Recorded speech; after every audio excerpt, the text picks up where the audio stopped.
In 1983, Don was diagnosed with full-blown AIDS.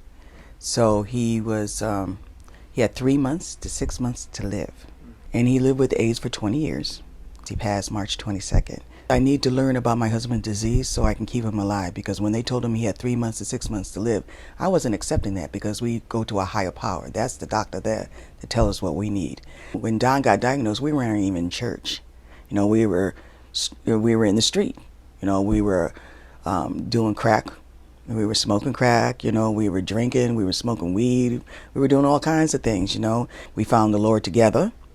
And then we got baptized together, and we realized that we had 23 nieces and nephews that lost one or both parents to AIDS.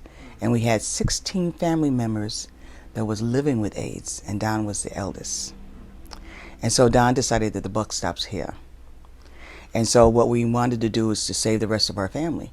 And so we set out to learn about HIV/AIDS, and to teach the family about it. We took in 4 kids in a 1-bedroom house because they lost their parents to AIDS. We started going to different organizations, getting information about HIV/AIDS. We came back and we were telling the kids what we were doing. They were really happy about it. We ended up putting on programs. We figured that it was better if we put on a show and then had information about HIV/AIDS, because people learn better that way. Our first show was Letting Go and Moving On, and these are the kids that lost their parents.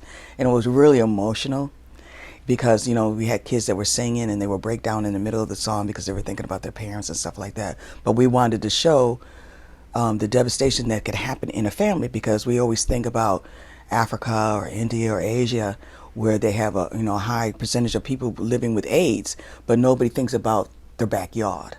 It was successful. And this pastor discovered us and what we were doing, and so he decided that we should start an organization. The name of our organization is Wake Up We're Affected, and the nickname is WUWA. We do life coaching for families who are infected and affected with HIV/AIDS, and we put on community health programs.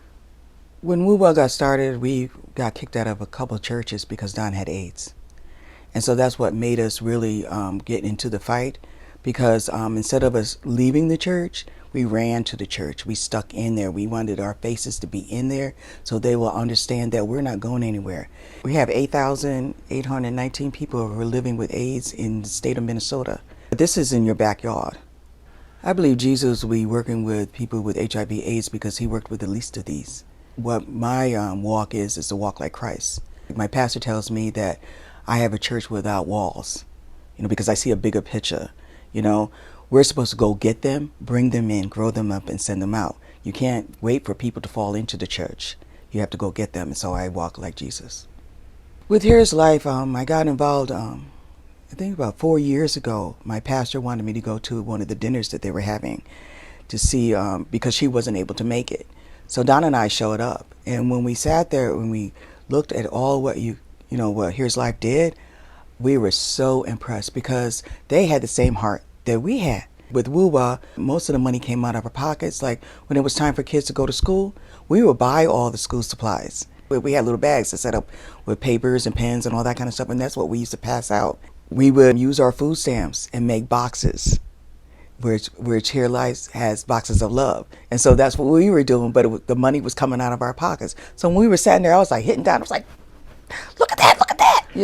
I said, this is the bomb. And so he says, well, we need to find out more about that. So we came to a training, and we were so impressed, because when God gives you a ministry, he equips you in everything you need. And what I like about Here's Life, they train you for what you need to do. It's one thing going out and doing the work for Christ, but if you're not properly trained, you won't know how to receive the people, and the people will know how to receive you. So we really, really liked that. And so then when we got involved, putting the boxes together, with the music playing in the background, and the heart of everybody there, we just fell in love with it, because it's like a chain. People donate to Here's Life. Here's Life donates to the people who's going to give it to somebody else. So it's like 4 loves coming down the line. It's so powerful. So when the person gets it, the box of love, it's truly love because it came from so many people as a giving gift. And so we were really impressed with that. It helped WUA a whole lot because we're not funded. So I could still do what I need to do, and Here's Life provides me with that. Here's Life, they really made me understand that I am an evangelist. When I pass out the boxes of love, or when I pass out the power packs, you talk to them about Christ. That's evangelism, And so I think Christ wants me to talk about the things that I have went through, how God has brought me to now, and where I'm going to. The partnership between Here's Life and Wake Up We're Affected, Woo-Wah, has been fantastic. With their training and with their love, I know that I can really walk into the purpose that I am supposed to walk in.